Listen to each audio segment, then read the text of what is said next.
संतोष देशमुख हत्या प्रकरणात सक्तीच्या रजेवर पाठवलेल्या पोलिसांची न्यायाधीशांसोबतच होळी। अंजली दमानी यांकडून व्हिडिओ ट्विट। TV9 मराठी व्हिडिओची पुष्टी करत नाही।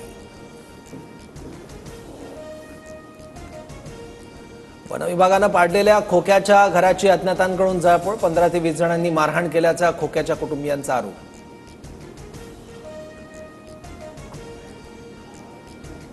दीपक केदार खोक्याच्या कुटुंबियांच्या भेटीला। दीपक केदारांकडून बीडमधील खोक्या भोसलेच्या घराच्या परिसराची पाहणी। खोक्याच्या घराची पाहणी करताना दीपक केदार भाऊक।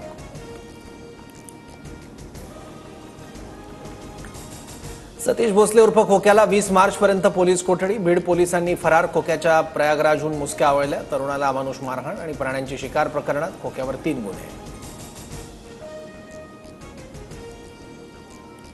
साठवण तलावाच्या भूमिपूजन कार्यक्रमात कार्यकर्त्याने सुरेश धसांना 2दा नारळ फोडायला लावला। सगळा महाराष्ट्र गाजवला।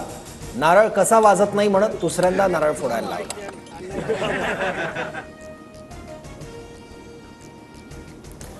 अमित देशमुख मंत्रिमंडळात असायला हवेत। पुढच्या वर्षी सांस्कृतिक कार्यमंत्री म्हणून आंतरराष्ट्रीय फिल्म फेस्टिवलचं आयोजन करावं। राष्ट्रवादीच्या विक्रम काळेंचं वक्तव्य।